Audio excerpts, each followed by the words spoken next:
নমস্কার বন্ধুরা, WBCS examination guide YouTube চ্যানেলে সবাইকেই স্বাগত জানাই। আজকের আমাদের ইতিহাসের 5 নম্বর ক্লাস। এর আগের দিন আমরা দেখেছি বৈদিক সভ্যতা এবং বৈদিক সভ্যতা থেকে যে এমসিকিউগুলো হতে পারে পরীক্ষায়, সেই এমসিকিউগুলো নিয়ে আমরা আলোচনা করেছি। আজকের আমাদের আলোচ্য বিষয় হচ্ছে জৈনিজম এবং বুদ্ধিজম। তার পরের চ্যাপ্টার জৈন ধর্ম এবং বৌদ্ধ ধর্ম আজকে আমাদের আলোচ্য বিষয়। দেখো এখানে আমরা যদি বৈদিক সভ্যতা দেখি, যে আমরা বৈদিক সভ্যতায় কি দেখেছিলাম, যে বৈদিক সভ্যতায় বিভিন্ন জনপদ গড়ে উঠেছিল, তাই না?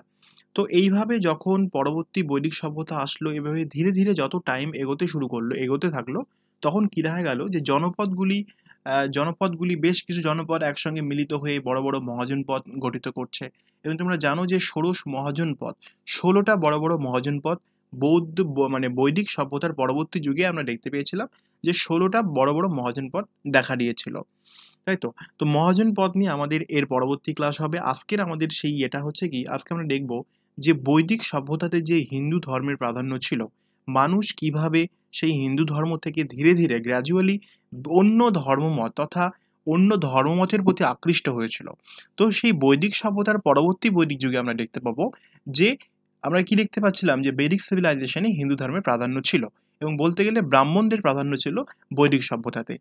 কিন্তু যত ধীরে ধীরে মানে যত টাইম এগিয়ে যায়, তত আমরা কি দেখবো যে মানুষজন কি হয়েছে, যে হিন্দু ধর্ম থেকে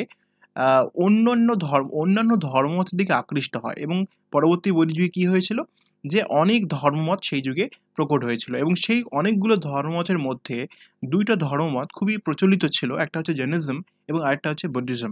তো এই জৈনিজম এবং বুদ্ধিজমের কেন রাইজ হলো, কেন কেন প্রয়োজন পড়লো জৈনিজম এবং বুদ্ধিজমের, এবং ডিটেলসে আমরা আজকে ডিটেলসে আলোচনা করব, ডিসকাশন হবে আমাদের ডিটেলসে।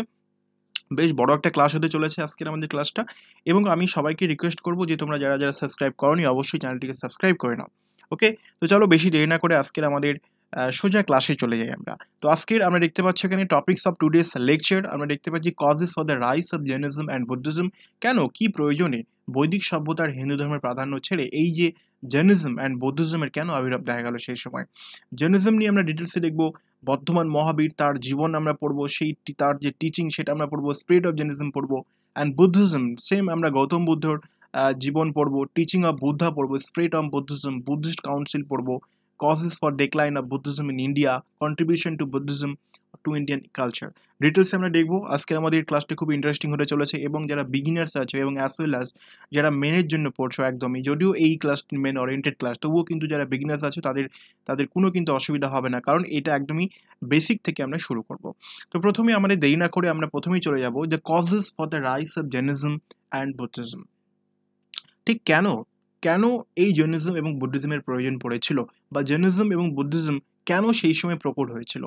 এক নম্বর কারণ হিসেবে যদি আমরা দেখি, তাহলে এক নম্বর কারণ হিসেবে এখানে বলছে কি, যে the primary cause for the rise of Jainism and Buddhism was the religious unrest in India in the 6th century BC।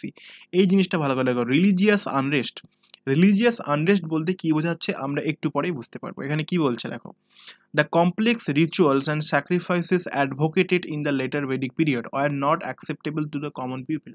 আমরা কি দেখেছিলাম, যে বৈদিক সভ্যতায়, আমি যখন বৈদিক সভ্যতা পড়াচ্ছিলাম তখন আমি বলেছিলাম যে পরবর্তী বৈদিক যুগে যাগযজ্ঞ যাগযজ্ঞের আড়ম্বর বলতে পারো, বা স্যাক্রিফাইসিয়াল বিভিন্ন যে সেরিমনিগুলো রয়েছে সেগুলো অনেক বেশি আড়ম্বরপূর্ণ হয়ে গেছিলো এবং অনেক বেশি আননেসেসারি হয়ে গেছিলো, এবং প্রত্যেকটা খুব সিম্পল জিনিসগুলো প্রচুর কমপ্লেক্স টাইপের হয়ে গেছিল। তো এটাই কিন্তু এখানে কি বলছে দেখো, the complex ritual and sacrifices advocated in the later Vedic period are not acceptable to the common people.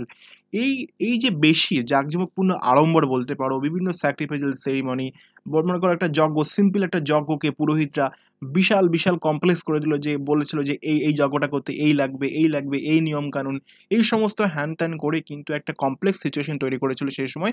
এবং এই জিনিসগুলো ঠিক কমন পিপলের কাছে অ্যাকসেপ্টেবল হয়নি। সেই জন্য এই কমন পিপল কি বলছে দেখো, আর not acceptable to the common people এই আড়ম্বরগুলো সেই সময় নিতে পারেনি বৈদিক সভ্যতা থেকে। এবং এইখানে কি বলছে, তার পরের প্রশ্নটা কি, পরের পয়েন্ট কি বলছে, the sacrificial ceremonies are also found to be too expensive. শুধু কিন্তু কমপ্লেক্স রিচুয়ালই না, যে সমস্ত যজ্ঞগুলো তখন দেখা দিচ্ছিল, বা পুরোহিতরা যে সমস্ত যজ্ঞ তখন প্রেসক্রাইব করেছিল, সেই যজ্ঞগুলো যদি সাধারণ মানুষ করতে যেত, বা সেই সেরিমনিসগুলো যদি সাধারণ মানুষ পালন করতে যেত, তাদের কিন্তু প্রচুর পরিমাণে অর্থ খরচ হতো। এই জন্য এখানে বলেছে যে found to be too expensive.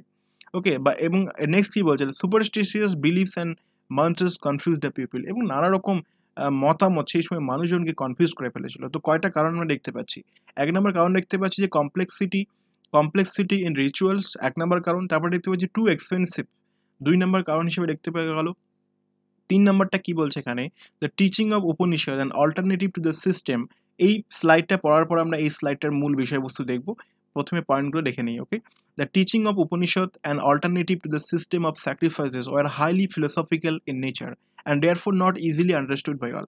তোমরা এখানে দেখবে যে আমি যখন বৈদিক সভ্যতার যখন লিটারেচার পড়াচ্ছিলাম, বৈদিক সভ্যতার যে টেক্সটগুলো ছিল না, সেই বৈদিক সভ্যতার টেক্সটে আমি কি বলেছিলাম যে উপনিষদ একটা পোর্শন আছে, সেই উপনিষদে কি হয়েছিল, যে উপনিষদে কিন্তু এই যে স্যাক্রিফাইসেস, বিভিন্ন যজ্ঞ, বিভিন্ন স্যাক্রিফাইসেস, এগুলোর কিন্তু বিরোধিতা করা হয়েছিল। এবং সেই সময় যদিও বিরোধিতা করা হয়েছিল এবং এটি কি ছিল, হাইলি ফিলোসফিক্যালি নেচার ছিল, যে ঠিকই বিরোধিতা করেছে ঠিকই আছে, কিন্তু এটার মানে দার্শনিক চিন্তাভাবনাগুলো এতটাই হাই ছিল যে জিনিসগুলো মানুষ মানে সাধারণ কমন পিপলের ক্ষেত্রে সেগুলো বোঝা সম্ভব ছিল না। এই জন্য এখানে কি বলছে, এই সমস্ত জিনিস থেকে বাঁচার জন্য বা এই সমস্ত জিনিস থেকে নিজেদেরকে ফ্রি করার জন্য কি বলছে এখানে, যে দেয়ারফোর, তাই জন্য what was needed in the larger interest for the people was a simple short and intelligible way to salvation of for people. কি বলছে, simple short and intelligible way. তো এখানে আমরা কি দেখতে পাচ্ছি যে এই স্লাইডটা পড়ে আমরা কি বুঝতে পারলাম, এই স্লাইডটা পড়ে আমরা বুঝতে পারলাম যে পরবর্তী বৈদিক যুগে বিভিন্ন রিচুয়ালস বা পুজো পার্বণ, যাগযজ্ঞ, এই সমস্ত প্রচুর পরিমাণে আড়ম্বর বেড়ে গিয়েছিল, প্রচুর পরিমাণে অপ্রয়োজনীয়তা দেখা দিচ্ছিল এবং প্রচুর অপ্রয়োজনীয় জিনিস বা অপ্রয়োজনীয় যাগযজ্ঞ পুরোহিতরা কিন্তু সাধারণ মানুষের উপরে চাপিয়ে দিয়েছিল। এই জিনিসটা কমন পিপল নিতে পারেনি এবং এই যে পুজো অর্চনা বা বিভিন্ন যাগযজ্ঞ করতে প্রচুর পরিমাণে পয়সার খরচ কিন্তু হচ্ছে সেই সময় কমন পিপলের, এবং বিভিন্ন কনফিউজ করে দিয়েছিল পিপলকে। এই জন্য সাধারণ মানুষ কি করছিল, একটা সিম্পল শর্ট এবং একটা সিম্পল ধর্মের কিন্তু সেই সময় খোঁজ করতে শুরু করলো, এবং সেই সময় অনেক ধর্মমত প্রকট পেয়েছিল এবং সেই ধর্মটির মধ্যে জৈনিজম এবং বুদ্ধিজম কিন্তু জনপ্রিয়তা পেয়েছিল। তো জৈনিজম এবং বুদ্ধিজমের জনপ্রিয়তার পেছনে বা উঠে আসার পেছনে এই কারণগুলোকে কিন্তু আমরা দায়ী করতে পারি। নেক্সট হিসাবে যদি আমরা দেখি আরও কী বলছে ফ্যাক্টর, কী দেখো কারণগুলো, যে other than religious factor, social and economic factors also contributed to the rise of this two religion. যে শুধুমাত্র কিন্তু রিলিজিয়াস ফ্যাক্টর না, যে শুধুমাত্র যাগযজ্ঞে আড়ম্বর বা পুজো অর্চনা এই সমস্ত মানে অপ্রয়োজনীয়তা বেড়ে যাওয়া পুজো অর্চনা, শুধুমাত্র এই কারণেই কিন্তু এই জৈনিজম এবং বুদ্ধিজমের প্রকট বা সেই সময় কিন্তু প্রকাশ পায়নি। ঠিক আরও কী কারণ এই বলতে, সোশ্যাল এবং ইকোনমিক, যে অর্থনৈতিক এবং সামাজিক কিছু ফ্যাক্টরস ছিল, যে ফ্যাক্টরসগুলোর কারণেও মানুষ জৈনিজম এবং বুদ্ধিজমের প্রতি আকৃষ্ট হয়েছিল। সেই কারণগুলো যদি আমরা দেখি এখানে কি বলছে, নাম্বার ওয়ান কারণটা কি বলছে দেখো, the rigid caste system prevalent in the India generated tensions in the society. আমি কি বলেছিলাম যে লেট বৈদিক এজে কি দেখা যাচ্ছিল, যে কাস্ট সিস্টেমটা অত্যাধিক পরিমাণে বেড়ে গিয়েছিল, তাই না, যে চারটে শ্রেণী ছিল ব্রাহ্মণ, ক্ষত্রিয়, বৈশ্য, শূদ্র, এই কাস্ট সিস্টেমটা অত্যাধিক পরিমাণে বেড়ে গিয়েছিল পরবর্তী বৈদিক যুগে। এবং এই যে মানে কে বড় কে ছোট এই জিনিসটা, যে অল ওভার সোসাইটিতে একটা টেনশন জেনারেট করেছিল সেই সময়। এবং কি বলছে, higher class enjoyed certain privileges which are denied to the lower class. সেই সময় কি দেখা দিয়েছিল তোমরা জেনেছিলে, যে ক্ষত্রিয় এবং ব্রাহ্মণরা কিছু কিছু বিশেষ সুবিধা ভোগ করতো, সেই সুবিধাগুলো কিন্তু সাধারণ মানুষ, যেগুলো লোয়ার ক্লাসের মানুষ, সেই লোয়ার ক্লাসের মানুষগুলো সেই সুযোগ সুবিধাটা কিন্তু পেত না সেই সময়, বা মানে সেই ধর্ম অনুযায়ী বা সেই বৈদিক সভ্যতাতে। ঠিক এই কারণেই এবং also Kshatriya had resented a domination of priestly class, ক্ষত্রিয়রাও কিন্তু সেই মানে পুরোহিত সম্প্রদায়, এই পুরোহিত সম্প্রদায়ের উপর প্রচণ্ড পরিমাণে ক্ষুব্ধ ছিল। ডমিনেশন অফ প্রিস্টলি ক্লাস, যে পুরোহিতদের যে ডমিনেশন স্টেট, সেটার উপরে কিন্তু প্রচণ্ড পরিমাণে এই ক্ষত্রিয়রা ক্ষুব্ধ ছিল সেই সময়। তো বিষয়টা হচ্ছে কি, আমরা দেখতে পাচ্ছি যে ইট শুড, এখানে কি বলা হচ্ছে দেখো এখানে, এবং শেষ সময় কি হচ্ছে, যখন আমরা দেখতে পাচ্ছি ব্যবসা বাণিজ্য বেড়ে যায় বৈদিক সভ্যতাতে, তখন কিন্তু বৈশ্যরাও তাদের যে ইকোনমিক কন্ডিশন, এখানে কি বলছে, ইমপ্রুভমেন্ট ইন ইকোনমিক কন্ডিশন তাদের ইমপ্রুভমেন্ট হতে থাকলো, এবং তারাও কি বলছে যে আমাদেরও এখন কিছু টাকা পয়সা হচ্ছে, আমরা কেন পিছিয়ে থাকবো। এবং এই জিনিসটা এখানে কি বলছে, তারা এনহ্যান্স করতে এসেছিল তাদের সোশ্যাল স্ট্যাটাসটা, মানে এই যে বৈশ্যরা কি করতে এসেছিল, যে তাদের যে সোশ্যাল স্ট্যাটাস তাদের সেই সময় খুব ছোট পরিমাণে দেখা হতো, কিন্তু ব্যবসা বাণিজ্য বৃদ্ধি পাওয়ার ফলে তারা কি করতে চেয়েছিল, তাদের যে সোশ্যাল স্ট্যাটাস ছিল সেই সোশ্যাল স্ট্যাটাসটা তারা এনহ্যান্স করতে চেয়েছিল, অর্থাৎ নিজেদের সোশ্যাল স্ট্যাটাসকে বাড়াতে চেয়েছিল। কেউ যে বাট দ্য অর্থোডক্স বর্ণ system did not allow this. কিন্তু এই সময় কি হয়েছিল যে অর্থোডক্স মানে গোড়া, তাই না, গোড়া, অর্থোডক্সের এটা ভোকাবে কাজে লাগবে, অর্থোডক্স মানে খুব গোড়া, মানে বর্ণ সিস্টেমটা সেই সময় যে ছিল সেটা খুব গোড়া প্রকৃতির ছিল, তাই না। তো বর্ণ সিস্টেম দেখা যাচ্ছে, বর্ণ সিস্টেমে কি বলা হচ্ছে, তুমি শূদ্র, তুমি কেন নিজের বিশেষ কিছু তোমার কেন ব্যবসা করবে বা তোমার কেন উন্নতি হবে, এই সিস্টেমটা তখন কিন্তু কোশ্চিন করেছিল শূদ্রদের, এবং সেই জিনিসটা কিন্তু বৈশ্য এবং শূদ্ররা ঠিকঠাক নিতে পারেনি। এই জন্য তারা কি করছিল, তাদের যে সাপোর্ট, তাদের সাপোর্টটা ধীরে ধীরে হিন্দু ধর্ম থেকে বেরিয়ে তারা সাপোর্টটা কি করেছিল, বুদ্ধিজম এবং জৈনিজমের প্রতি এক্সটেন্ড করেছিল, মানে তাদের হাত বাড়িয়ে দিয়েছিল। বিষয়টা বুঝতে পেরেছো নিশ্চয়ই। তাহলে কি দেখা যাচ্ছে যে ক্ষত্রিয়, বৈশ্য, শূদ্র একাধারে এই ৩ শ্রেণীর লোকে কিন্তু ডিরেক্টলি এবং ইনডাইরেক্টলি বলতে পারো যে বৌদ্ধিজম এবং জৈনিজমের প্রতি হাত বাড়িয়ে দিয়েছিল তাদের সাপোর্টে। ঠিক কী কারণে? আমরা দেখতে পেলাম কী কারণে বুদ্ধিজম এবং জৈনিজমের উত্থান হলো, সেই জিনিসটা তোমরা নিশ্চয়ই বুঝতে পেরেছ। নেক্সট আমরা আলোচনা করব জৈনিজম নিয়ে এবং life of Vardhaman Mahavir, teaching of Mahavir, spread of Jainism. মহাবীরের জীবনী নিয়ে আমরা আজকে আলোচনা করব, এবং তাহলে আমরা দেখে নিলাম যে জৈনিজম এবং বুদ্ধিজমের কেন উত্থান হলো। ঠিক এর পরবর্তী পর্যায়ে আমরা দেখব জৈনিজমকে নিয়ে আমরা আলাদাভাবে আলোচনা করব, মানে এখন আমরা আলোচনা করব জৈনিজম নিয়ে, তাই না। পরে ৩-৪টা স্লাইড আমরা জৈনিজমকে নিয়ে আলোচনা করব, এবং তারপরে আরও ৫-৬টা স্লাইড আমরা কি করব, বৌদ্ধিজম নিয়ে আলোচনা করব।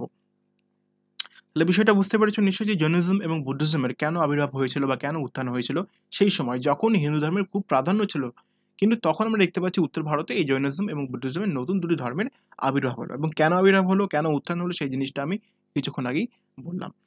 দেখো এখানে নেক্সট আমরা দেখতে পাচ্ছি এখানে যে লাইফ অফ বর্ধমান মহাবীর, মহাবীর এখানে কে ছিলেন সেই জিনিসটা যদি আমরা একটু হালকাভাবে দেখে নিই, যে এখানে কি দেখো, এখানে যে আমরা ধর্মগুরু, তাই না, এখানে লক্ষ্য করো যে Vardhaman Mahavir was the Tirthankar, 24th Tirthankar of the Jain tradition. দেখো তীর্থঙ্কর মানে কি, তীর্থঙ্কর মানে হচ্ছে ধর্মগুরু, তীর্থঙ্কর মানে কি, এই তীর্থঙ্কর মানে হচ্ছে কি ধর্মগুরু। তীর্থঙ্কর মানে কি আমরা দেখতে পাচ্ছি, তীর্থঙ্কর মানে হচ্ছে ধর্মগুরু। তোমরা যে বাংলার জীবন মুখোপাধ্যায় বা যে কোনো বই তোমরা দেখবে, তীর্থঙ্কর মানে হচ্ছে ধর্মগুরু, এবং তোমরা জানো যে 24 জন তীর্থঙ্কর জৈন ধর্মে এসেছিল। তীর্থঙ্কর মানে কি বলতো, মানে দূত টাইপের, তাই না, যে কোনো দূত, ঈশ্বর প্রেরিত কোনো দূত, এরকম বিষয়টা। তো 23তম তীর্থঙ্কর ছিলেন আমরা দেখতে পাচ্ছি যে পার্শ্বনাথ, তাই না, পার্শ্বনাথ এবং বা পরেশনাথ, এবং প্রথম যে তীর্থঙ্কর ছিলেন তার নাম ছিল ঋষভদেব, তাই না, ঋষভদেব ছিলেন ফার্স্ট তীর্থঙ্কর, এবং পরেশনাথ, ঋষভদেব এবং পরেশনাথ ছিল 23rd তীর্থঙ্কর, এবং 24তম তীর্থঙ্কর ছিলেন বর্ধমান মহাবীর। তো ইনি কি করেছিলেন, যে he was born Kundagram near Vaishali to Kshatriya, নিয়ার বৈশালীর কুন্দগ্রামে, অর্থাৎ এইখানে এই যে বৈশালী, এটা কোথায়, উত্তর বিহারে অবস্থিত, তাই না, নর্থ বিহারে অবস্থিত বৈশালী, এবং বৈশালীর কাছেই কি আছে, কুন্দগ্রাম নামে একটি ভিলেজ আছে। এই ভিলেজে কি হয়েছিল, নর্থ বিহার, তাই না, নর্থ বিহার, বৈশালী নর্থ বিহার আমরা দেখতে পাচ্ছি এখানে, নর্থ বিহার। এবং কুন্দগ্রামে কি হচ্ছিল, এই যে একজন ক্ষত্রিয় পরিবারে এই মহাবীর জন্মগ্রহণ করেছিলেন, এবং তার বাবা মার নাম ছিলেন সিদ্ধান্ত এবং ত্রিশলা দেবী। ওকে, এবং তিনি তার যশোদা নামক এক মহিলার সঙ্গে, মানে এক মেয়ের সঙ্গে বিবাহ হয়, এবং তার একজন কন্যা হয়, তাই না। এবং এখানে কি বলছে যে 30 বছর বয়সে he became an acetic and wandered for 12 years, এবং এই যে 30 বছর বয়সে তিনি সন্ন্যাসী হয়ে যান, মানে বাড়ি ছেড়ে তিনি চলে যান, এবং ওয়ান্ডার্ড ফর 12 ইয়ার্স, এবং 12 বছরের জন্য তিনি বিভিন্ন জায়গায় ঘুরে বেড়ান। এবং in the 13th year of his penance, এবং তার যে তপস্যা, মানে এখানে সন্ন্যাসী কথাটা ঠিক হবে না, এখানে তপস্বী ইউজ হিসাবে, তপস্বী মানে যে তপস্যা করেন যেগুলো লোক, তাকে বলা হয় তপস্বী। তো সেই তপস্বী হিসাবে তিনি 30 বছর বয়সে তিনি তপস্বী হয়ে যান, এবং তিনি 12 বছরের জন্য বিভিন্ন জায়গায় ঘুরে বেড়ান, এবং তপস্যায় তিনি নিমগ্ন থাকেন। এবং এখানে 13 বছর তপস্যার ফলে তিনি কি দেখলেন, তিনি হাইয়েস্ট স্পিরিচুয়াল নলেজ তিনি গেন করলেন, তাই না। স্পিরিচুয়াল নলেজ মানে আধ্যাত্মিক জ্ঞান, তিনি তার আধ্যাত্মিক জ্ঞানের সর্বশেষ যে পর্যায়, অর্থাৎ সেই জিনিসটা তিনি কি করলেন, 13 বছর বয়সে তিনি সেই জিনিসটা মানে করলেন, এবং দিব্যজ্ঞান লাভ করলেন, তাই না, কৈবল্য লাভ করলেন, এবং কল্ড কেবলা গানা এখানে আছে, বাংলাতে যেটা আমরা কৈবল্য হিসেবে ইউজ করি, সেই 12 বছর বা 13 বছরের মাথায় এবং 12 বছরের তীব্র তপস্যার শেষে তিনি কি করলেন, বিভিন্ন তপস্যার মাধ্যমে তিনি spiritual knowledge, highest spiritual knowledge তিনি গেইন করলেন, যেটাকে আমরা বাংলাতে বলি কৈবল্য লাভ করলেন। এবং এইখানেই তিনি কি হলেন যে কৈবল্য লাভ করার পরেই তিনি তাকে মহাবীর নামে তাকে ডাকা হলো, এবং জিনা, মহাবীর এবং জিনা, হি ওয়াজ কল্ড মহাবীর অ্যান্ড জিনা, এবং তার যে ফলোয়ার্সরা তাদেরকে জৈন বলে ডাকা শুরু হলো। বিষয়টা বোঝা গেল? আমরা যদি টাইম লাইনটা দেখি তাহলে বুঝবো যে তিনি কি করলেন, যে 540 খ্রিস্টপূর্বাব্দে তিনি জন্মগ্রহণ করলেন বৈশালীর কাছে কুন্দগ্রামে একটি ক্ষত্রিয় পরিবারে, এবং 30 বছর বয়সে তিনি বাড়ি ছেড়ে দিলেন, তপস্বী হয়ে গেলেন এবং 12 বছর তীব্র তপস্যা করলেন, এবং 13 বছরের মাথায় তিনি কৈবল্য লাভ করলেন। এবং কৈবল্য লাভ করার পরে তাকে মহাবীর বলা হলো এবং জিনা, এবং তার যে তার ফলোয়ার্সদের বলা হলো জৈন বলা হলো। And his religion is Jainism, এবং তিনি যে ধর্মমতটা প্রচার করলেন বা তিনি যে ধর্মটা এখানে তিনি যে ক্রিয়েট করলেন সেইটাকে মানে ক্রিয়েট কথাটা ভুল হবে, তিনি যে তার যে ধর্মটাকে তিনি করলেন সেটাকে আমরা বলবো জৈনিজম নামে খ্যাত হলো। বিষয়টা এখানে বোঝা গেল কি হলো বিষয়টা? তাহলে আমরা কি দেখতে পাচ্ছি, মহাবীর, জৈন এবং জৈনিজম। এবং কি বলছে, হি প্রিস্ট হিজ ডক্টরেন্টস, এবং তার যে মতবাদ সেই মতবাদ তিনি পরবর্তী 30 বছর তিনি প্রচার করলেন, এবং তিনি 72 বছর বয়সে রাজগৃহে তার জীবনাবসান হলো। এই প্রশ্নটা কিন্তু পরীক্ষায় বারবার এসে থাকে, রাজগৃহ, ঠিক আছে, রাজগৃহে তিনি তার জীবনাবসান করেছিলেন, এই প্রশ্নটা বারবার এসে থাকে, তোমরা এটাকে নোট করে নিতে পারো। তো আমরা দেখতে পাচ্ছি লাইফ অফ বর্ধমান মহাবীরা। আমরা দেখতে পেলাম এই স্লাইডটার মেন যে বিষয়বস্তু, সারসংক্ষেপটা কি হলো তাহলে? এই স্লাইডটার সারসংক্ষেপ হলো এটাই, যে তিনি জন্মগ্রহণ করলেন, তিনি কত নম্বর তীর্থঙ্কর ছিলেন, প্রথম তীর্থঙ্কর কে ছিলেন, 23 নম্বর তীর্থঙ্কর কে ছিলেন, এবং তিনি কত বছর বয়সে বাড়ি ছাড়লেন, এবং তিনি কত বছর বয়সে কৈবল্য লাভ করলেন, এবং তিনি এখানে তার যে মানে ফলোয়ার্সদের কি বলা হতো এবং তার ধর্মদের কি বলা হতো, খুব সিম্পল বিষয়। নেক্সট আমরা দেখতে পাচ্ছি যে টিচিং অফ মহাবীরা, এবং এই যে মহাবীর, এখানে মহাবীর যে কি, মহাবীরের যে মত, অ্যাকচুয়ালি সেই মহাবীরের মতগুলো আমরা কি দেখতে পাবো, মহাবীরের ধর্মনীতি যদি আমরা এখানে ইউজ করি, এখানে কি বলছে, দ্য 3 প্রিন্সিপাল অফ জৈনিজম, অর্থাৎ জৈন ধর্মের 3টি মূল যে প্রিন্সিপাল, সেই মূল প্রিন্সিপালগুলো ত্রিরত্ন নামে পরিচিত। এটাকে বাংলাতে যদি আমরা বলি তাহলে আমরা কি দেখতে পাবো, ত্রিরত্ন, তাই না? ত্রিরত্ন, এই ত্রিরত্ন হিসেবে যদি আমরা দেখি যে Triratna, what is Triratna? Right faith, right knowledge এবং রাইট কন্ডাক্ট। রাইট ফেথ মানে সৎ বিশ্বাস, সৎ জ্ঞান এবং সৎ আচরণ, এটি ত্রিরত্ন নামে পরিচিত। এবং রাইট ফেথ বলতে কিসের উপর ফেথ? রাইট ফেথ বলতে কি বলা হচ্ছে, right faith is the belief in the teaching and wisdom of Mahavira. Mahavir যে যে প্রিন্সিপালসগুলো, যে প্রিন্সিপালসগুলো তিনি দিয়েছিলেন বা তার যে জ্ঞান, এই যে এটার উপর বিশ্বাস রাখা, এই বিশ্বাসটাই হচ্ছে সৎ বিশ্বাস নামে পরিচিত। মানে রাইট ফেথ বলতে এই জিনিসটাকে বোঝানো হচ্ছে। Right faith is all about the belief in the teaching and wisdom of Mahavira. And what is right knowledge? Right knowledge is the acceptance of the theory that there is no God. Right knowledge কি বলতে, মানে সৎ জ্ঞান বলতে কি, যে এখানে এই জিনিসটাকে আমরা অ্যাকসেপ্টেন্স করব যে পৃথিবীতে কোনো গড নেই, there is no God, and that the world has been existing without a creator, and that all objects possess a soul. এখানে কি বলা হচ্ছে যে রাইট নলেজ বলতে কি, সৎজ্ঞান বলতে কি, সৎজ্ঞান বলতে আমরা এই জিনিসটাকে অ্যাকসেপ্টেন্স, মানে এই জিনিসটাকে গ্রহণ করা বোঝাবে যে কি পৃথিবীতে কোনো গড নেই এবং এই পৃথিবীটা উইথ ক্রিয়েটার ছাড়াই এক্সিস্ট করছে, মানে এই পৃথিবীটাকে কেউ সৃষ্টি করেনি, এবং পৃথিবীতে যা কিছু অবজেক্ট দেখতে পাচ্ছি প্রত্যেকটা অবজেক্টই কিন্তু একটা করে সোল, মানে আত্মা পজেস করে, মানে একটা আত্মা আছে। এই জিনিসটা কিন্তু রাইট নলেজ দিয়ে, মানে রাইট নলেজ বলতে এই জিনিসটাকে বোঝায়, যে বিশ্বাস করবে যে পৃথিবীতে কোনো গড নেই এবং the world is existing without the creator and all object possess a soul, তারই এই জিনিসটাই যদি তুমি গ্রহণ করতে পারো তাহলে এই জিনিসটা হবে সৎজ্ঞান। নেক্সট বলছি কি রাইট কন্ডাক্ট।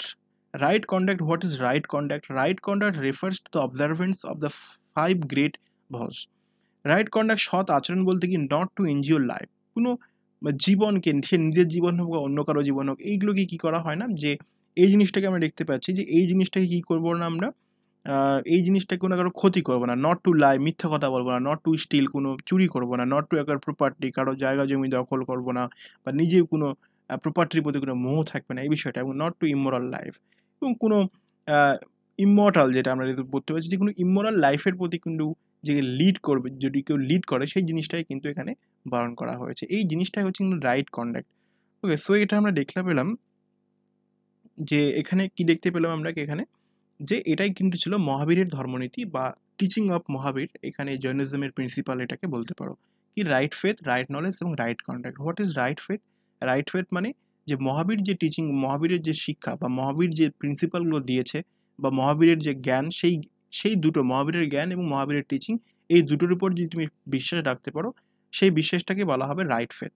রাইট নলেজ বলতে আমি একটু আগে বললাম, এবং রাইট কন্ডাক্ট বলতে যে 5টি এখানে পয়েন্ট আলোচনা করা হলো, সেই 5টি পয়েন্টকে আমরা দেখতে পেলাম রাইট পয়েন্ট বলা হলো। এবং বাংলাতে আমরা যখন দেখব যে বাংলাতে আরেকটা বিষয় আমাদের মিস করে গেছি, বাংলাতে এই জিনিসটা চতুর্জাম বলে একটা বিষয় আছে, যে পার্শ্বনাথ বা পরেশনাথ তিনি কি করেছিলেন যে 23তম যে, তাই না, 23তম পরেশনাথ কি দিয়েছিলেন? পরেশনাথ একটু ধর্মমত দিয়েছিলেন, সেটাকে আমরা বলছি চতুর্জাম। তিনি কি বলেছিলেন? যে অহিংসা, সত্যবাদিতা, অচৌর্য, অপরিগ্রহ এবং অপরিগ্রহ মানে কোনো বস্তুর প্রতি আসক্ত না থাকা, তাই না? এই জিনিসটাকে আমরা কি বলেছিলাম? চতুর্জাম। এবং চতুর্জামের সঙ্গেই এখানে আমি যদি এইখানে লিখে দেই, এইখানটায় যদি আমি একটু ইউজ করি, এখানে পরেশনাথ কি বলেছিলেন বাংলাতে? যে অহিংসা, তাই না? তিনি কি বলেছিলেন? যে অহিংসা, সত্যবাদিতা, অহিংসা, সত্যবাদিতা, তারপরে অচৌর্য ও অপরিগ্রহ, তাই না? এই জিনিসটা কে করেছিলেন? এই জিনিসটা করেছিলেন, মানে এই মতটা কে দিয়েছিলেন? এই মতটা দিয়েছিলেন পরেশনাথ। এবং এই মতটাকে আমরা দেখতে পাচ্ছি, এই মতটা কি নামে পরিচিত? এই মতটা হচ্ছে চতুর্জাম নামে পরিচিত। এই চতুর্জামের সঙ্গে যদি আমরা এইখানে একটা ব্রহ্মচর্য, সরি এই জিনিসটা এখানে,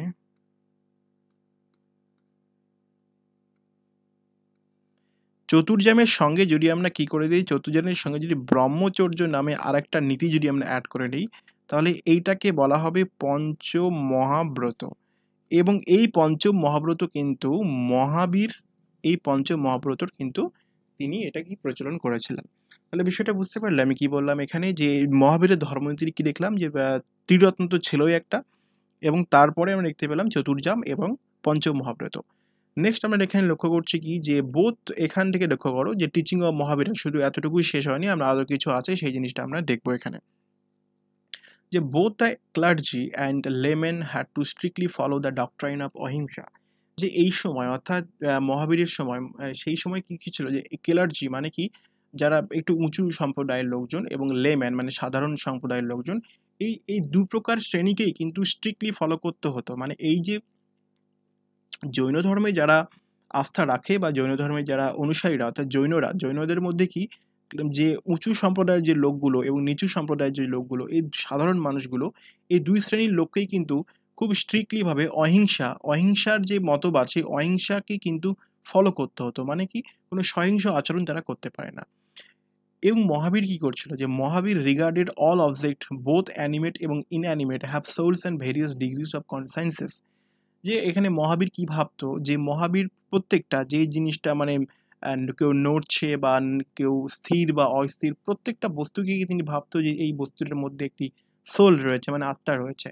এখানে কি বলছে? এবং তারা they possess life and they feel pain, তারা ব্যথা অনুভব করে, এবং হোয়েন দে আর ইনজিউর্ড, তখন যদি তারা আহত হয় তখন তারা ব্যথা অনুভব করে। এই জিনিসটা কিন্তু মহাবীর বলেছিলেন।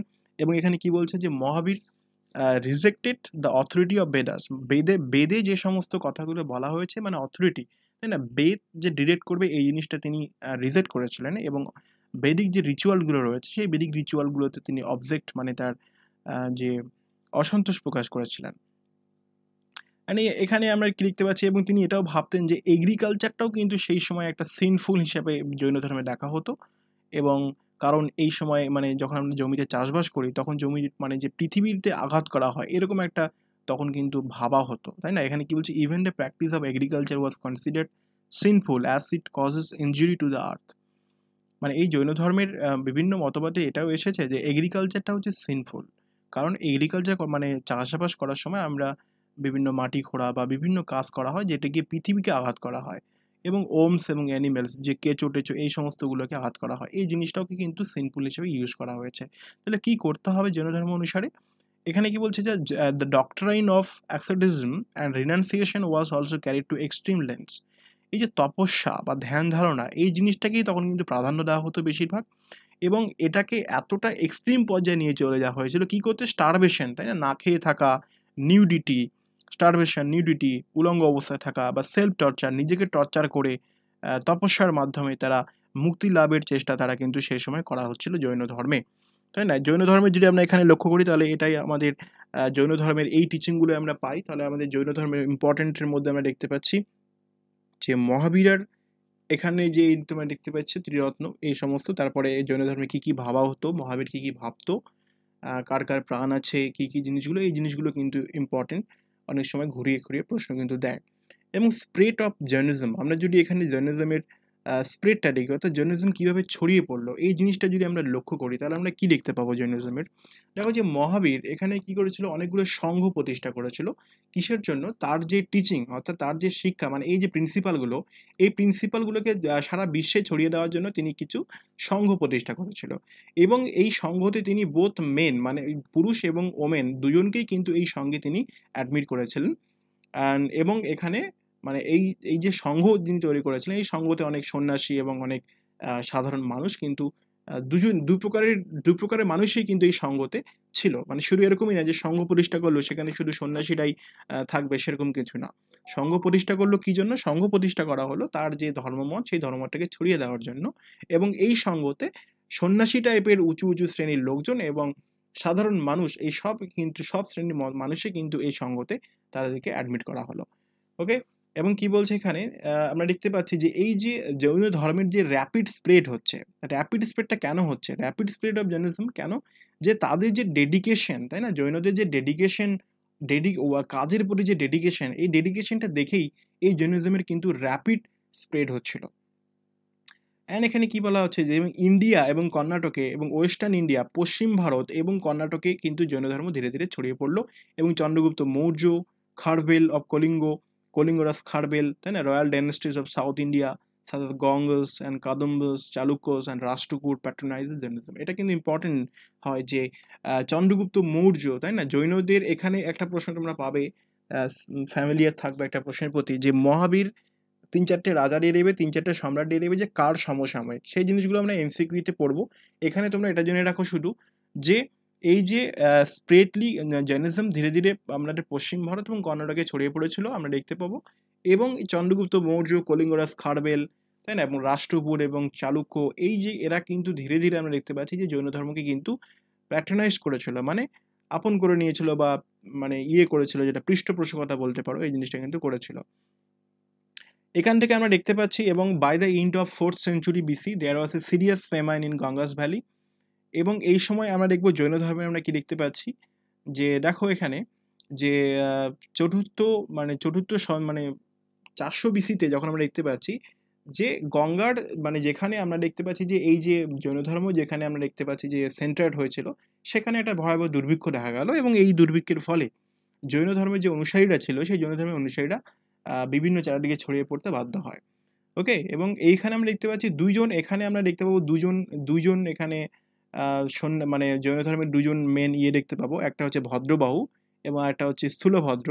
এই স্থূলভদ্র দুজন জৈন নেতার আমরা বলতে পারো যে দুজন নেতার নেতৃত্বে কি হয়, জৈনরা দুই ভাগে বিভক্ত হয়ে যায়, তাই না। এবং এখানে কি বলছে যে কিছু কিছু মেনি জৈন মাংস, ভদ্রবাহুর নেতৃত্বে কিছু কিছু জৈন, মানে একটা জৈনদের একটা পোর্শন কি হয়ে যায়, কর্ণাটকে চলে যায়, মানে দক্ষিণ ভারতে চলে যায়, সাউথ ইন্ডিয়াতে চলে যায়। এবং এবং এই যে যারা সাউথ ইন্ডিয়াতে চলে গেল তাদেরকে বলা হয় দিগম্বর, তাই না, তাদেরকে কি বলা হতো, দিগম্বর। এবং তারা কোনো জামা কাপড় পরতো না, বিষয়টা বুঝতে পেরেছো, এবং ভদ্রবাহুর নেতৃত্বে। এবং এইখানে আরেকটা কি হলো, আরেকটা দল স্থূলভদ্রের নেতৃত্বে, এরা কি হলো, উত্তর ভারতেই থেকে গেল। এবং তারা কিছুটা যে জৈন ধর্মের কোড অফ কন্ডাক্ট, এই কোড অফ কন্ডাক্টকে তারা কিছুটা চেঞ্জ করলো। এবং এইভাবে আমরা কি দেখতে পাচ্ছি যে দুর্ভিক্ষের ফলে জৈন ধর্ম দুটি ভাগে ভাগ হয়ে গেল, একটা হচ্ছে দিগম্বর আর একটা হচ্ছে শ্বেতাম্বর। দিগম্বর মানে কি, দিগম্বর মানে হচ্ছে নগ্ন যারা থাকতো, যারা তাদের যে পরিধেয় বস্ত্র সেই বস্ত্রটাকে তারা ত্যাগ করতো, এবং এরা দক্ষিণ ভারতে চলে গেল। দিগম্বর, এই দিগম্বর যে এদের দিগম্বরের নেতা কে ছিল, মানে কার নেতৃত্বে দিগম্বর হয়েছিল, এরা হচ্ছে কিন্তু ভদ্রবাহু। এবং শ্বেতাম্বর যারা ছিল, শ্বেতাম্বররা কি করছিল এরা, হ্যাঁ, এবং আমরা দেখতে পাচ্ছি যে এরা এই শ্বেতাম্বররা তোমার উত্তর ভারতেই রয়ে গেল এবং তারা শ্বেত বস্ত্র পরিধান করতে শুরু করলো, হোয়াইট ক্ল্যাড, শ্বেত মানে সাদা বস্ত্র পরিধান করতে শুরু করলো এবং এরা থেকে গেল তোমার সে উত্তর ভারতেই। এবং বলা বাহুল্য যে শ্বেতাম্বররা যারা, এরা কিন্তু পার্শ্বনাথের, তাই না, পার্শ্বনাথের অনুসারী ছিল। এরা কি ছিল? পার্শ্বনাথের অনুসারী ছিল। এবং আমরা যেটা দেখতে পাচ্ছি এখানে যে পার্শ্বনাথের অনুসারী ছিল এবং এই যে ভদ্রবাহু এর নেতৃত্বে ইনি কিন্তু মহাবীরের অনুসারী কিন্তু এরা ছিল। ক্লিয়ার? বিষয়টা বুঝতে পেরেছো নিশ্চয়? তো আমরা দেখতে পাচ্ছি কিভাবে জৈন ধর্ম স্প্লিট হয়ে গেল, তাই না? জৈন ধর্মের স্প্লিটে তোমরা কি দেখতে পাচ্ছ? জৈন ধর্মের স্প্লিটে তোমরা এটা দেখতে পাচ্ছ যে তোমার এখানে দিগম্বর এবং শ্বেতাম্বর দুটি ভাগে ভাগ হয়ে গেল। এবং আরেকটা বিষয় এখানে আমরা লক্ষ্য করব যে জৈন ধর্মের কাউন্সিল, তাই না, জৈন সম্মেলন কোথায় হয়েছিল? First Jain council was convened in Pataliputra by Sthulabhadra, the leader of the Digambars, in the beginning of the 3rd century. ওকে, স্থূলভদ্রের নেতৃত্বে কিন্তু আমরা দেখতে পাচ্ছি এই এখানে, তাই না, স্থূলভদ্র এইখানে, এক মিনিট, ভদ্রবাহু,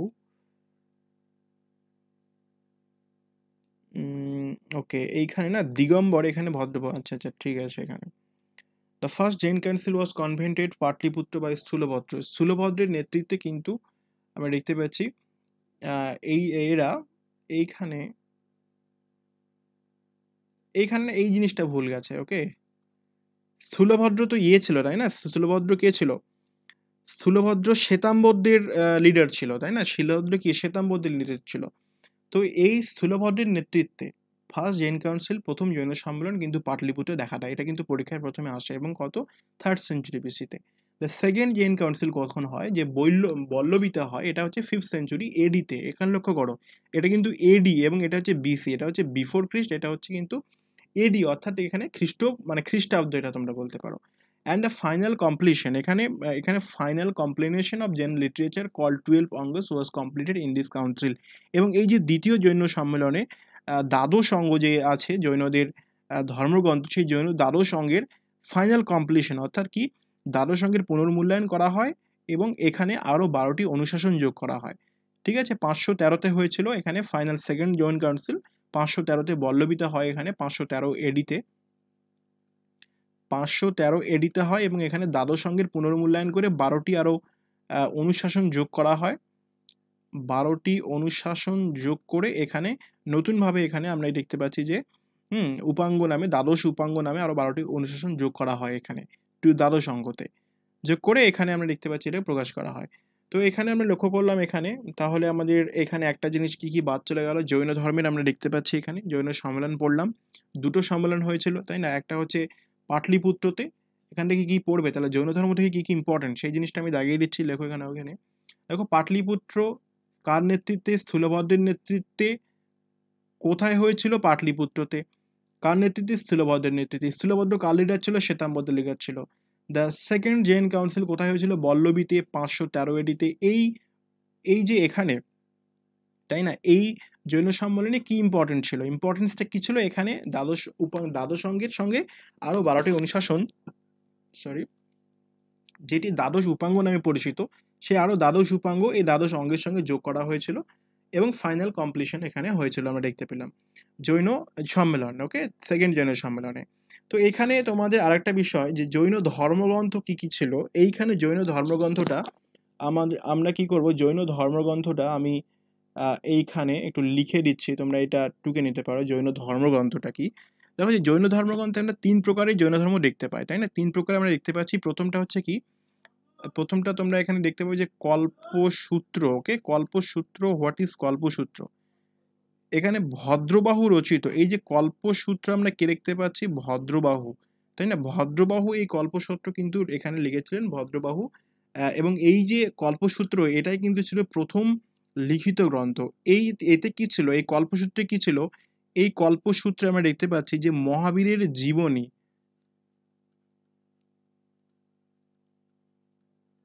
তাই না? এই কল্পসূত্রে মহাবীরের জীবনী কিন্তু লেখা ছিল। কে রচিত করেছিল? ভদ্রবাহু রচিত করেছিল এটা। ঠিক আছে, এটা হচ্ছে এক নাম্বার এটা ধর্মগ্রন্থ। 2 নম্বর ধর্মগ্রন্থ কি দেখতে পাচ্ছি আমরা এখানে? দ্বাদশ অঙ্গ। একটু আগে যেটা আমি বললাম যে দ্বাদশ অঙ্গ, এবং এই দ্বাদশ অঙ্গটা মোটামুটি 300 বিসিতে এটি কিন্তু করা হয়েছিল। এবং এই দ্বাদশ অঙ্গ কি ছিল? স্থূলভদ্র কিন্তু স্থূলভদ্র, তাই না? স্থূলভদ্র, এই দ্বাদশ অঙ্গের কিন্তু স্থূলভদ্র উদ্যোগে পাটলিপুত্রে, সরি এখানে স্থূলভদ্র না, প্রথমে দ্বাদশ অঙ্গ কোথায়? প্রথম যে জৈন সম্মেলন হয়েছিল, সেই প্রথম জৈন সম্মেলন স্থূলভদ্রের উদ্যোগে হয়েছিল। সেই প্রথম জৈন সম্মেলনে এই দ্বাদশ অঙ্গ কিন্তু রচিত হয়েছিল। এবং এইখানে আমরা দেখতে পাচ্ছি এই যে দ্বাদশ অঙ্গ যে ভাষায় লেখা হয়েছিল, এই ভাষাটা হচ্ছে কি অর্ধ মাগধী ভাষা, তাই না? অর্ধ মাগধী ভাষায় কিন্তু আমরা দেখতে পাচ্ছি, এবং এটি কিন্তু একটা প্রাকৃত ভাষার, তাই না, প্রাকৃত ভাষার একটা রূপভেদ ছিল এই অর্ধমাগধী ভাষাটা। এই অর্ধমাগধী ভাষায় কি লেখা হয়েছিল? দ্বাদশ অঙ্গ লেখা হয়েছিল। কত খ্রিস্টাব্দে দ্বাদশ অঙ্গ হয়েছিল? 300 বিসিতে স্থূলভদ্রের নেতৃত্বে প্রথম ফার্স্ট জেন কাউন্সিল হয়। সেই ফার্স্ট জেন কাউন্সিলে এই যে দ্বাদশ অঙ্গ রচনা হয়েছিল, বা এই দ্বাদশ অঙ্গকে রচনা করা হয়েছিল। ওকে, এটি দ্বাদশ অঙ্গ বা সিদ্ধান্ত নামেও কিন্তু এই যে দ্বাদশ অঙ্গের আরেকটা নাম কি বলতে পারো? এই দ্বাদশ অঙ্গের আরেকটা নাম হচ্ছে সিদ্ধান্ত। নেক্সট আমরা দেখতে পাচ্ছি দ্বাদশ উপাঙ্গ। এই দ্বাদশ উপাঙ্গ আমি একটু আগেই বললাম দ্বাদশ উপাঙ্গটা কি।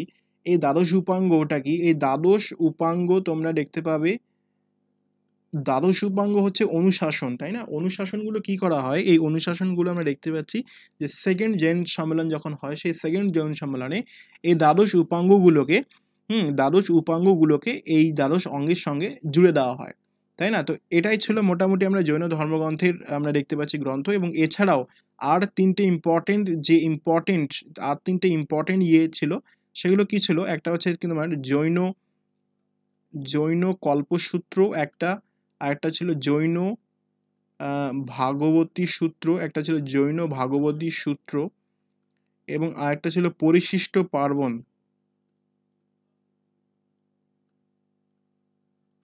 ওকে, পরিশিষ্ট পার্বণ। এই পরিশিষ্ট পার্বণ, এই যে উত্তর জৈন কল্পসূত্র, জৈন ভগবতী সূত্র এবং পরিশিষ্ট পার্বণ ইম্পর্টেন্ট আমরা দেখতে পাচ্ছি। পরিশিষ্ট পার্বণ ছিল জৈনিজমের জৈন ধর্মগ্রন্থ আমরা দেখতে পাচ্ছি এখানে। ওকে, তো জৈন ধর্মগ্রন্থ আমরা দেখতে পাচ্ছি, ইম্পর্টেন্ট জৈন ধর্মগ্রন্থ এখানে দেখতে পেলাম। ওকে, তো এটাই ছিল জৈন ধর্মগ্রন্থের মেন বিষয় এখান থেকে। তো আমাদের জৈন ধর্ম মোটামুটি কমপ্লিট। জৈন ধর্মের আমরা কি কি দেখলাম? জৈন ধর্মের আমাদের ধর্মমত দেখলাম, তাই না? ধর্মনীতি দেখলাম, তাই তো? এবং জৈন সম্মেলন দেখলাম। তারপরে এখান থেকে তোমাদের যে স্প্লিট অফ জৈনিজম, জৈন ধর্মের যে বিভাজন, সেই বিভাজনটা দেখলাম এখানে। তারপরে স্প্রেড অফ জৈনিজম দেখলাম। এরপরে এখান থেকে জৈন ধর্মের যে টিচিং, অর্থাৎ যে মূল নীতি ধর্মের, সেই মূল নীতিটা এখানে দেখলাম আমরা। তারপরে লাইফ অফ বর্ধমান মহাবীরের একটা সংক্ষিপ্ত জীবনী আমরা দেখলাম। এটা ছিল জৈন ধর্ম। এবং এর পরের যে কোশ্চেনটা হতে চলেছে, এর পরের কোশ্চেনটা আমরা কিন্তু দেখব মহাবীরকে নিয়ে, গৌতম বুদ্ধকে নিয়ে। ক্লিয়ার? বুদ্ধিজম, অর্থাৎ যে দুটো ধর্মমত খুবই জনপ্রিয়তা লাভ করেছিল, সেই দুটো ধর্মমতের মধ্যে একটি ধর্ম জৈনিজম, সেটাকে আমরা দেখলাম, কভার করলাম। এর পরবর্তী ধর্মমত হবে বুদ্ধিজম। সেটা বুঝতে পেরেছো? Buddhism what is? এখানে দেখো আমরা দেখতে পাচ্ছি গৌতম বুদ্ধ। বৌদ্ধ ধর্মের প্রবর্তক কে ছিল? গৌতম বুদ্ধ। আমরা দেখতে পাচ্ছি life of Gautam Buddha. Time নষ্ট না করে আমরা চলে আসি প্রথমেই এখানে। দেখো বৌদ্ধ ধর্ম কে ছিল? Gautam or Siddhartha, the founder of Buddhism, was born in কত 567 বিসিতে। এই যে গৌতম বা সিদ্ধার্থের কিন্তু জন্ম হয় কোথায়? লুম্বিনী। ওকে, কপিলা বস্তুতে আমরা দেখতে পাচ্ছি নেপালের, তাই না? নেপালের কপিলা বস্তুতে কিন্তু এই লুম্বিনী নামক একটি উদ্যান বলতে পারো, সেখানেই 567 বিসিতে গৌতম বুদ্ধ মানে সিদ্ধার্থের জন্ম হয় এখানে। এবং তার বাবা ছিল শুদ্ধোদন, এবং তার মা ছিলেন মায়াদেবী, এবং তারা শাক্য ক্ল্যানের।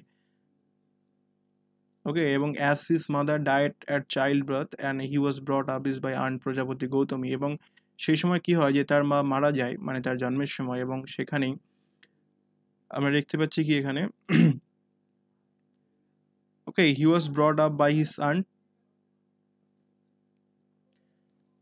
ওকে, সো আমরা কি দেখতে পাচ্ছিলাম এখানে যে as his mother died at child birth, এখানে আমরা কি দেখতে পেলাম যে গৌতম বুদ্ধের জন্মের সময় তার মা মারা যান, এবং সেই সময় তার মাসি তাকে লালন পালন করেন, গৌতমী, তাই না? এবং এইখানে আমরা দেখতে পাচ্ছি, এবং তার 16 বছর বয়স নিয়ে যশোধরা নামক এক মহিলা মানে মেয়ের সঙ্গে বিয়ে হয়, এবং তার এক রাহুল বলে এক ছেলে হয়। এবং এইখানে 29 অর্থাৎ 29 বছর বয়সে তিনি কি করেন গৃহত্যাগ করেছিলেন। আমরা দেখতে পেয়েছিলাম জৈন ধর্মে যখন পড়াই তখন আমরা মহাবীর বর্ধমান যে ছিলেন সেই মহাবীর বর্ধমান লেফট করেছিলেন বাড়ি, এবং তিনিও এই গৌতম বুদ্ধ কিন্তু 29 বছর বয়সে সত্যের সন্ধানে তিনি বাড়ি ত্যাগ করেন, সার্চ অফ ট্রুথ। এবং এখানে he wandered for 7 years and met several teachers but could not get enlightenment. এবং 7 বছর ধরে তিনি কি করেছিলেন আমরা দেখতে পেয়েছিলাম, he wandered for 7 years and met several teachers but could not get enlightenment.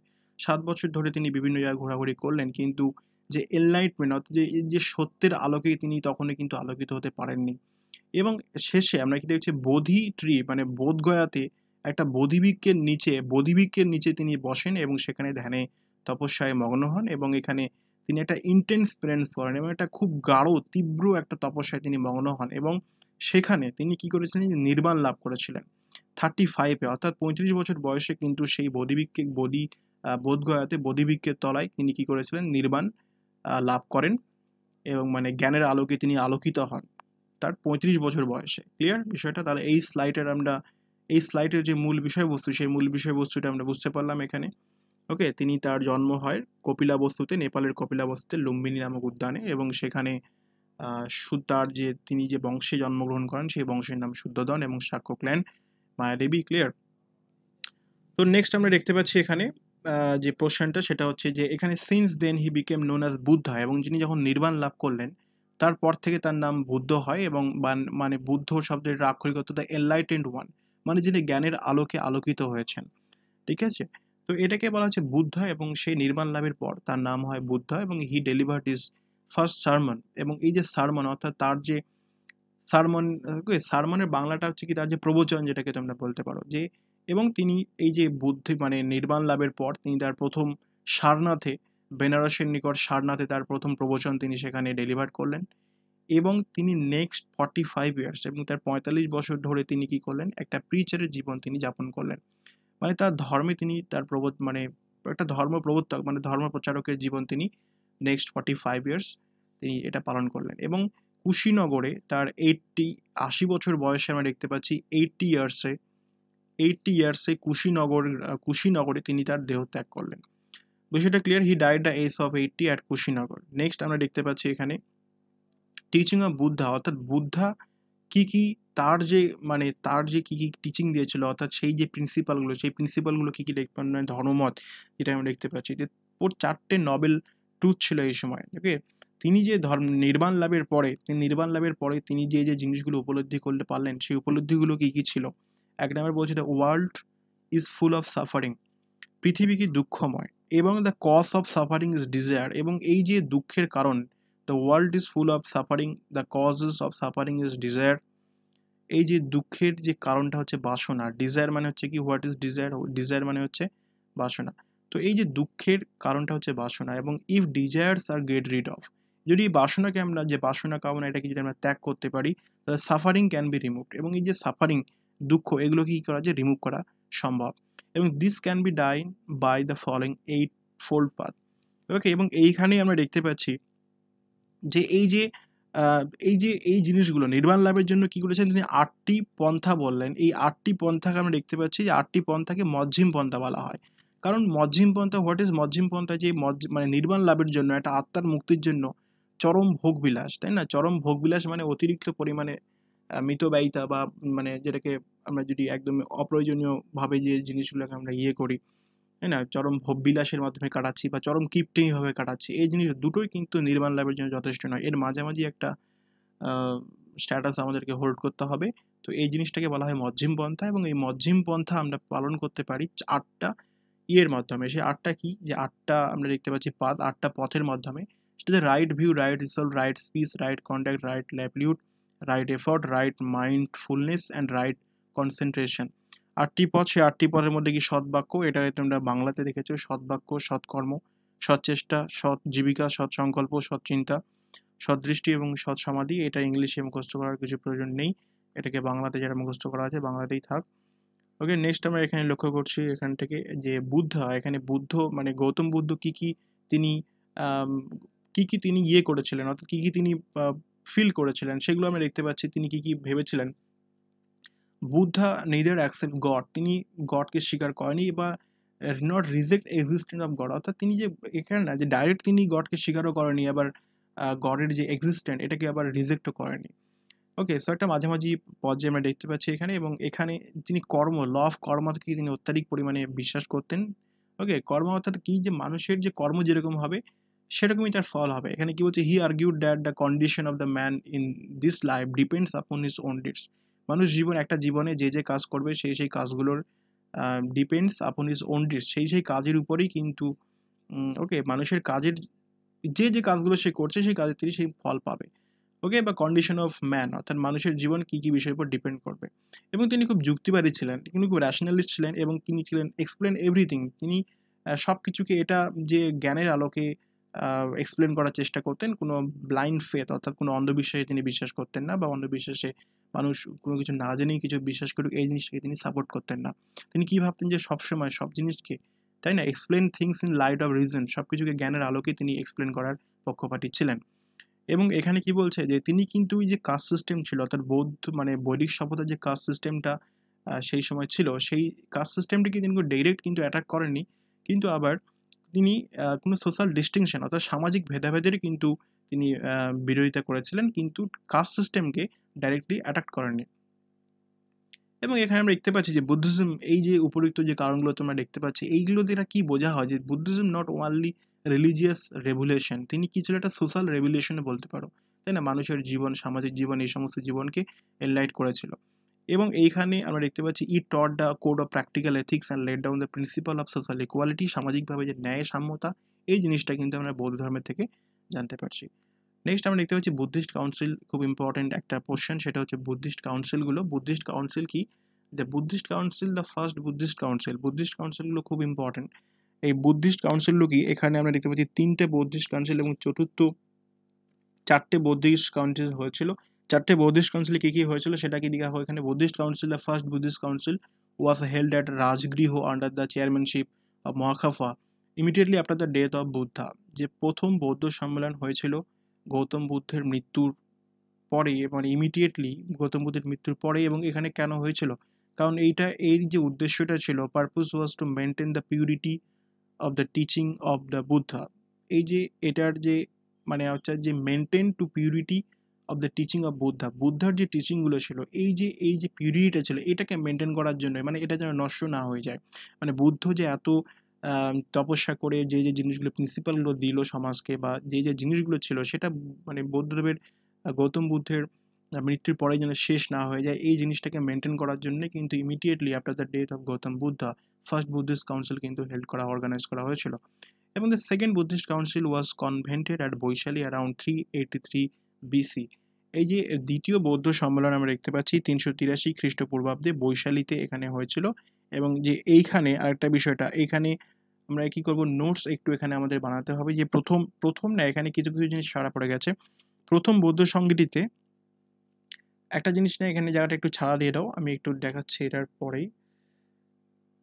Okay, so এখানে একটু জাস্ট ফাঁকা রাখো জায়গাটাকে, আমি প্রথমে এটা রিডিং করে নেই, এবং এখানে কিছু কিছু ছাড়া পড়েছে যেগুলো আমি বলবো, সেগুলো তোমরা নোট করে নিতে হবে। এখানে কি বলছে, যে its purpose was to maintain the purity of the teaching of Buddha. The second Buddhist council was convened at Vaishali around 383 BC. The third Buddhist council was held at Pataliputra. প্রথমটা দেখতে পেলাম কোথায় হয়েছিল, প্রথমটা রাজগৃহে। সেকেন্ডটা হলো কোথায়, বৈশালীতে 383 বিসিতে। তৃতীয় হলো কোথায়, পাটলিপুত্রে আন্ডার দ্য প্যাট্রনেজ অফ অশোকা, এটা খুব ইম্পর্টেন্ট। তৃতীয় বৌদ্ধ সম্মেলন কোথায় হয়েছিল, অশোকের রাজত্বকালে পাটলিপুত্রে তৃতীয় বৌদ্ধ সংগীতি হয়েছিল।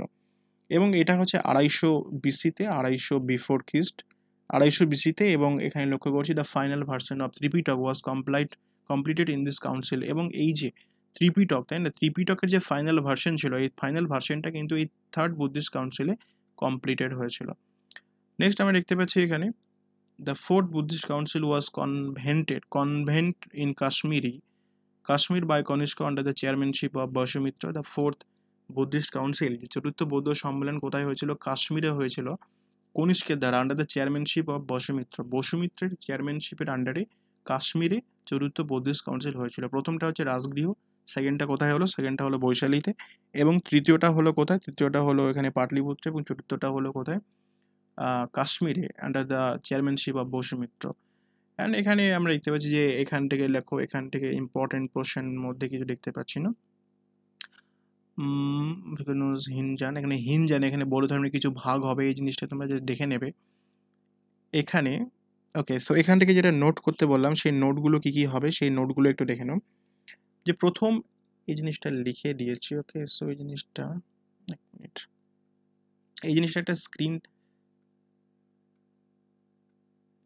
ওকে, এটা তো এক মিনিট, আমরা যদি আরেকটা স্ক্রিন নিয়ে নিই এখানে। ওকে, সো এখানে দেখো, এখানে তোমরা যেটা নোট করতে বললাম সেই জিনিসটাকে নোট করো। যে ফার্স্ট বৌদ্ধ সম্মেলন কোথায় হয়েছিল সেটা তো আমি বললামই এখানে। ফার্স্ট বুদ্ধিস্ট কাউন্সিলে কী কী হয়েছিল, ইম্পর্টেন্ট পোর্শন কী কী হয়েছিল এখানে। প্রথম হচ্ছে এই যে বুদ্ধের যে বাণীগুলো ছিল সেই বুদ্ধের বাণীগুলোকে সংকলিত করে ত্রিপিটক রচিত হয়। ফার্স্ট বুদ্ধিস্ট কাউন্সিলে কি যে বুদ্ধের বাণীগুলোকে, তাই না, এখানে আমি শর্টকাটে লিখছি, তোমরা এটাকে লিখে নাও। বুদ্ধ বাণী কি করা হলো এখানে, সংকলিত করা হলো। এখানে বুদ্ধের বাণীগুলোকে সংকলিত করা হলো এবং কি রচনা করা হলো, ত্রিপিটক রচনা করা হলো। এটাকে তোমরা একটু ডিটেলসে লিখে নাও, আমি এখানে ওকে, ত্রিপিটক রচনা করা হলো ফার্স্ট বুদ্ধিস্ট কাউন্সিলে। এবং এইখানে সূত্রপিটক এবং বিনয় পিটক রচিত হলো এই সঙ্গীতিতে, মানে এই যে এখানে তাই না, ত্রিপিটকের দুটো ভাগ ছিল, মানে তিনটে ভাগ আমরা দেখতে পাই, তাই না, সূত্রপিটক, বিনয় পিটক এবং অভিধর্ম পিটক। তো এই যে তিনটে ভাগের মধ্যে দুটো যে ইয়েটা, সেই দুটোটাই, অর্থাৎ সূত্রপিটক এবং বিনয় পিটক, তাই না, সূত্রপিটক এবং বিনয় পিটক, সূত্রপিটক এবং বিনয় পিটক, এই দুটো পোর্শন কিন্তু এই ফার্স্ট বুদ্ধিস্ট কাউন্সিলে কিন্তু এই দুটোকে সংকলিত করা হয়েছিল। সেকেন্ড বুদ্ধিস্ট কাউন্সিলের মধ্যে এটা লক্ষ্য করো যে second Buddhist council. Second Buddhist কাউন্সিলের মধ্যে কি কি হয়েছে। সেকেন্ড বুদ্ধিস্ট কাউন্সিল কোথায় হয়েছিল, বৈশালীতে হয়েছিল। এই সময় বৈশালীতে রাজা কে ছিল, এই সময় বৈশালীতে ছিল কালাশোক। ওকে, কালাশোক বা কাকবর্ণ, কালাশোক বা কাকবর্ণ। তো কালাশোক বা কাকবর্ণ যে ছিল, এই যে কালাশোক বা কাকবর্ণ, এটা কিন্তু শিশুনাগ বংশের রাজা ছিল। এই কালাশোক বা কাকবর্ণ এটা হচ্ছে শিশুনাগ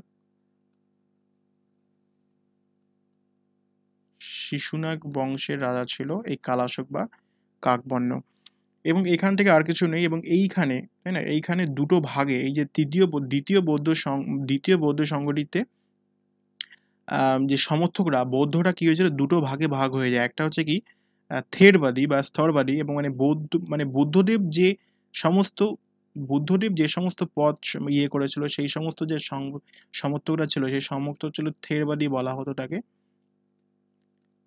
থেরবাদী বা স্থবিরবাদী, তাই না, থেরবাদী বা স্থবিরবাদী বলা হতো। এবং বাকিটা কি ছিল, মহাসংঘিকা, তাই না, মহাসংঘিকা। তো দুটো ভাগে আমরা ভাগ দেখতে পাচ্ছি এখানে, দুটো সোশ্যাল ডিভিশন, একটা হচ্ছে থেরবাদী বা স্থিরবাদী, একটা হচ্ছে মহাসংঘিকা। ক্লিয়ার, এখানে দুটো পোর্শন আমরা দেখতে পাচ্ছি এখানে। নেক্সট আমরা বললাম যেটা নেক্সট যে তৃতীয় যেটা ইয়ে ছিল, সেই তৃতীয়টা কি ছিল, থার্ড বুদ্ধিস্ট কাউন্সিল যখন হয়, থার্ড বুদ্ধিস্ট কাউন্সিল রাজা ছিল কে, রাজা ছিল অশোক, তাই না। থার্ড বুদ্ধিস্ট কাউন্সিলের সময় কোথায় হয়েছিল, পাটলিপুত্রে হয়েছিল। এবং এই সময় এখানে সেনগার সম্রাট ছিল অশোক। এবং এইখানে অভিধর্ম পিটক, তাই না, আমি 3 নম্বর যে ইয়েটা বললাম, অভিধর্ম পিটকের কাজ এখানে সংকলন, অভিধর্ম পিটকের কাজ এখানে সংকলনের, অভিধর্ম পিটক কাজ কি হয়েছিল, সংকলনটা ফিনিশ হয়েছিল এখানে।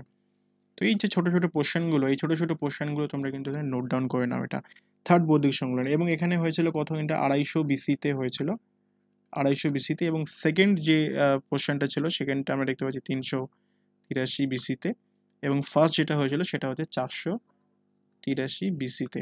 ক্লিয়ার বিষয়টা। এবং এরপরে আমরা দেখতে পাচ্ছি চতুর্থ বৌদ্ধ সংঘটি কখন হয়েছিল, ফোর্থ বুদ্ধিস্ট কাউন্সিল কখন হয়েছিল, সেটা আমরা লক্ষ্য করছি এখানে। যে ফোর্থ বুদ্ধিস্ট কাউন্সিলটা কি, এখান থেকে আমরা আরেকটা স্ক্রিন নিয়ে নিচ্ছি। স্ক্রিনটা কি, ফোর্থ বুদ্ধিস্ট কাউন্সিল কি এইখানে যখন হয়েছিল, এটা কোথায় হয়েছিল, আমরা কাশ্মীরে, আমি যেটা বললাম যে ফোর্থ, তাই না, ফোর্থ যেটা হলো কোথায়,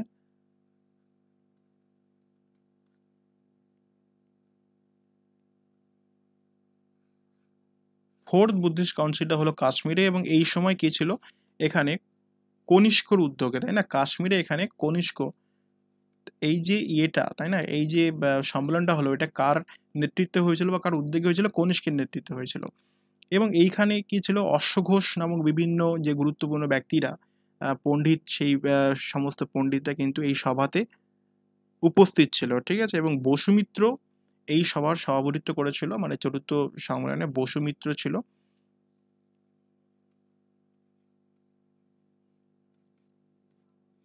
ওকে, বসুমিত্র, এবং এখানে আমরা দেখতে পাচ্ছি কনিষ্ক, এবং কাশ্মীরে, যেটা কাশ্মীরে এখানে হয়, এবং এখানে ওকে। এবং তোমরা হীনযান এবং মহাযান এই যে দুটো ভাগে ভাগ হয়ে গেছিলো, সেইটা আমরা দেখবো। হীনযান এবং মহাযান এই যে পোর্শনটা ভাগ হলো, এই পোর্শনটা আমরা এখানে লক্ষ্য করবো। কিন্তু তার আগে দেখে নিচ্ছি যে এই যে তোমরা এটা নোট করো যে চতুর্থ বৌদ্ধ সংগঠিতে, ওকে, মহাযান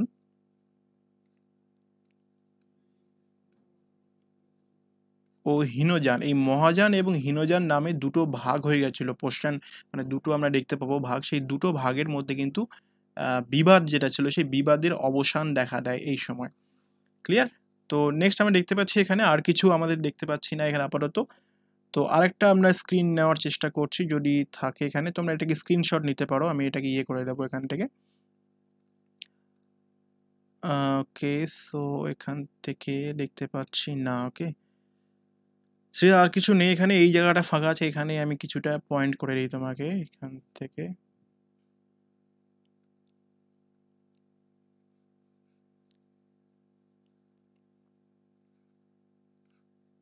তো নেক্সট আমরা দেখতে পাচ্ছি এখানে যে বৌদ্ধ ধর্মের বিভিন্ন শাখা, যে শাখাটা, সেই শাখাটা আমরা লক্ষ্য করবো এখানে। দেখো এখানে কয়েকটা ভাগে ভাগ হয়ে যায় বৌদ্ধ ধর্মের লোকেরা। আমি দুটো ভাগ একটু আগে বললাম, যে থেরবাদী, মানে যারা বৌদ্ধ, মানে গৌতম বুদ্ধের যে পথগুলো তিনি যে দেখিয়েছিলেন, সেই পথগুলো যারা মেনে চলতেন তাদেরকে বলা হয় থেরবাদী। এবং যারা বাকিরা ছিল মহাসঙ্গিকা। তাছাড়াও দুটো উল্লেখযোগ্য এখানে পোর্শন ভাগ দেখতে পাই, সেই ভাগটা হচ্ছে হীনযান। একটা হচ্ছে হীনযান, আর একটা হচ্ছে কি মহাযান। তো হীনযান এবং মহাযানরা কি, এই হীনযান এবং মহাযানরা কি, সেটা হচ্ছে কি যে হীনযানরা কি করতেন, বুদ্ধি মানে মূর্তি পূজা, তাই না, আইডল মূর্তি পূজায় তারা কি করতেন, যে হীনযানরা বিশ্বাস করতেন না, মূর্তি পূজায় কি করতেন না, বিশ্বাস করতেন না।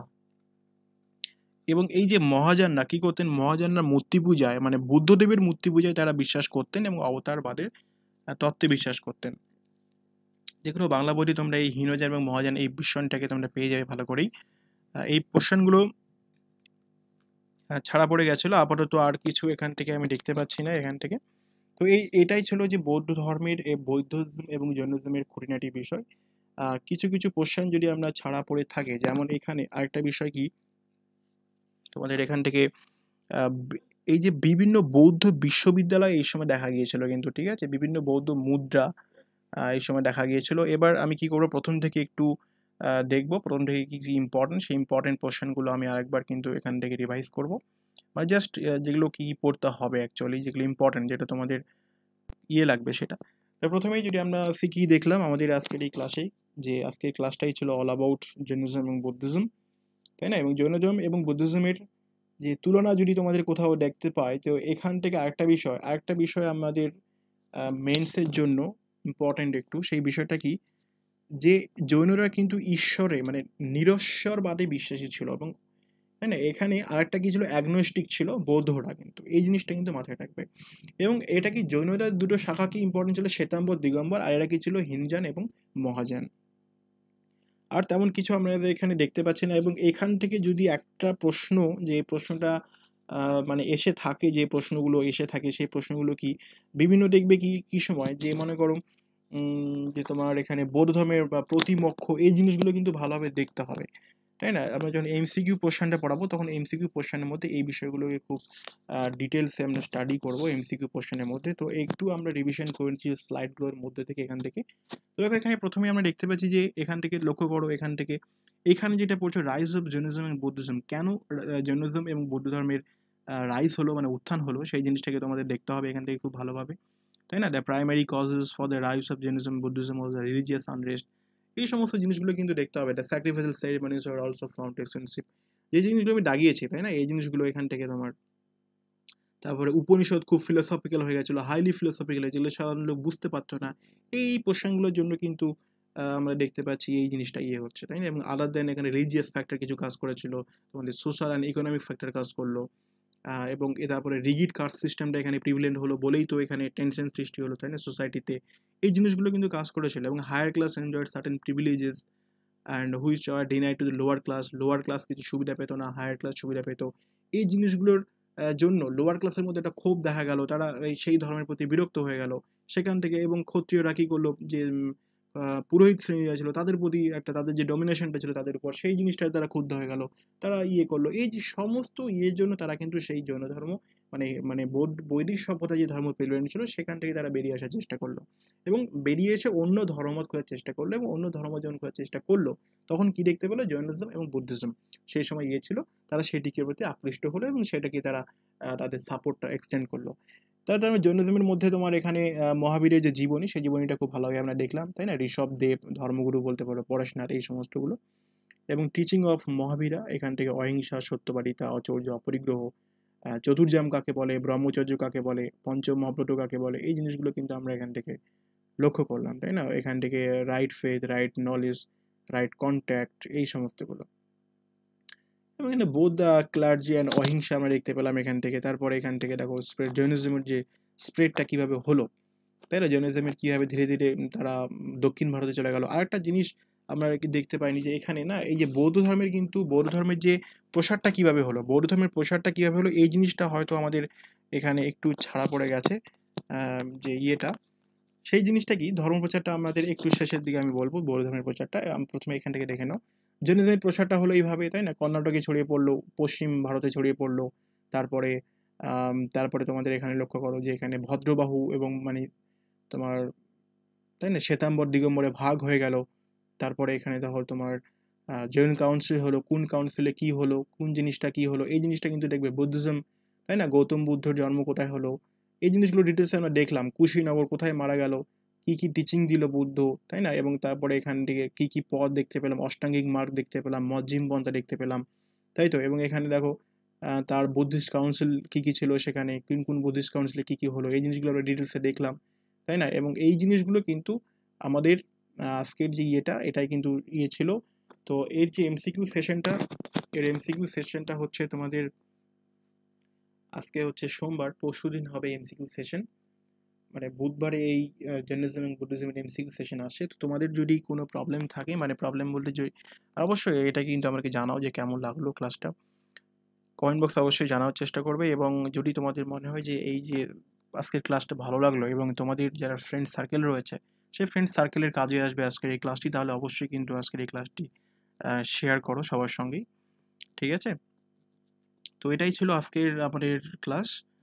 আজকে এই পর্যন্তই থাকছে, এবং আগামী পরশুদিন থাকছে এমসিকিউ সেশন। অ্যাকচুয়ালি আমি কিছুদিন অসুস্থ ছিলাম, এই জন্য গত সপ্তাহে পলিটি ক্লাস এবং ম্যাথামেটিক্স ক্লাসটি দিতে পারিনি।